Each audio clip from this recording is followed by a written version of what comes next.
mar uu ku sugnaa Cabdicasiis shaqadiisa ayaa waxaa soo wacday xaaskiisa waxa ayna u sheegtay gabadhiisii yareed ee jirtay 3 sano inuu xanuunkiisa sii darsaday. markiiba waa uu soo baxay gaarigiisa ayuu soo qaatay waxa uuna gaariga u waday si xawli ah. guriga ayuu imaaday waxa uuna soo kaxeeyay gabadhiisa. waa uu soo baxay wadada ayuuna soo qaaday gaarigiisa. mar uu wada fiican ku socdo ayaa waxaa hor istaagay gaari buluug ah. dhinac uu uga baxay ayuu waayay.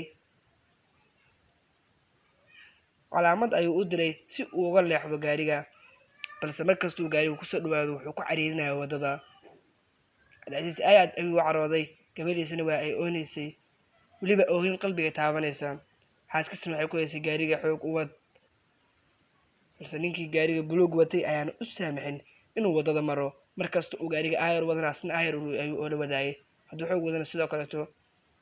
Cabdicasiis waxa uu xasuustay dhibaato uu geystay mar uu dhalinyaro ahaa inta uusan guursan sanad ka hor. mar uu gaariga ku dhibay sidoo kaleeto sida asaga loogu dhibay. sidii uu gaariga ugu dhibayay ayaa gaarigii gadoomay, waxa uuna ku dhacay gabar yar oo ciddeeda ahayd sabool. Cabdicasiis hooyadiis ayaana arrintii maqashay waxayna soo aaday gabadhii yareed ciddooda. waxayna Cabdicasiis u sheegtay inuu jeesjeeska dadka ka dhaafo, waxayna xasuustay xadiidkii rasuulka ee ahaa من لا يرحم الناس لا يرحمه الله. Cabdicasiis markuu arrintaas xasuustay aad ayuu u ooyay. ninkii markuu dareemay inuu Cabdicasiis oonayo wadada ayuuna u baneeyay. Cabdicasiis isbitaalka ayuu gabadhiisa keenay, waxaana la geeyay qolka emergency-ga.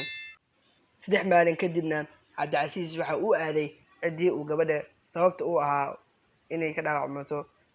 waxa uuna ka dalbay inay cafiyaan, waana markiisa ugu horeysay uu ka dalbanayay inay cafiyaan. waa uuna iska ooyay. markii uu gurigiisa kusoo laabtay uuna arkay gabadhiisii oo caafimaaday waxa uuna dareemay farxad iyo raaxo.